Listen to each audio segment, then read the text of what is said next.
Pero naman talaga, nung yung sundo ka ate Gemma, mag-isip siya kung babalik ka. Yung galit siya, ayaw na niya. Nakipag-commit na talaga siya kay Ma'am Chari. Tapos kay Ate Sel, sinabi doon, sinayaan mo sila ang tagtag sa'yo para. Oo. Oo, naalis ko. Alis ka eh. Usapan yung dalawa eh, sabay mag-retero. Eh, walang mag-ano ko sa ano ni Ma'am. Kasi alis na rin si Ate Sel, 60.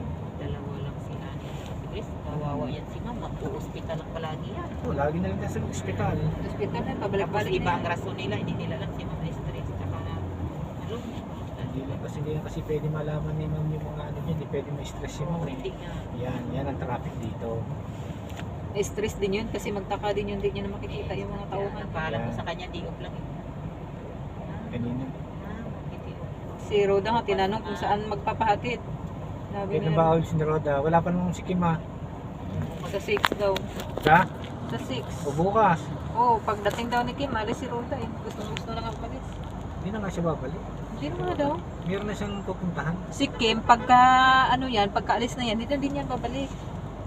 Hindi na din yan. Kasi pabalik siya ngayon kaya akala niya siguro hindi. Okay pa. Oo, sabi niya eh. Oo. Kakalungkot ko yan kaya sabi niya ate. Ayun na pupunta kay lang Ate Gemma yung naiyak. Ah, Lidaan dyan sa likod. Naiyak na yan. Nakontento ko lang Ate Gemma. Labas ng moonwalk yan. sabi niya, ate, may inumin pa ba tayong gamot dyan? Ate, Ala, excited na ako ate. excited na ako makita kayo ate. Makasama Mga ate ulit. ko. Mga ate ko. Tapos I love nag-emoji you. na lang ako iyak, nag-emoji ako iyak. sabi niya, bakit ate? Why ate? Anong problema?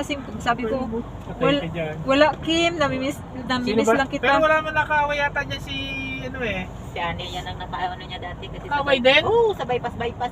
Sinagot niya siya ni Kim ah. Mali talaga yung ginawa niya sa akin. Ay, oo. Bypass. Parang na-hospital. Hospital si Ma'am, oo. si Kim nang tulog-tulog. Hindi nila ginising. Oo. Hindi nila ginising si Kim. Sa kulyan sa kay Kim. Nakaaway niya lahat ng nurse kaya Pati si lahat ng Spiratis nurse at talaga. saka si nakaawa yun ni Ani. Sabi ni Kim, huwag kayong ganyan. Kasi pareho lang naman tayo Hindi naghanap ng spiritista pera. din, yung dalawang araw lang dyan. Si Rhea. Nagkasagaw-ubutan din sila. Si Rhea. Si Rhea. Si Cecil. Dorado. At saka si Cecil. Si Si Cecil. spiritista ba si Cecil, yung matangkad Ah, na? Si Cecil, nagkasagutan ng sila, kakarating lang yun ni Ani, parang pang dalawang gabi ata. Mukhang bakla. Oo. Nakabuyaw lang. Oo, tinanong lang siya ng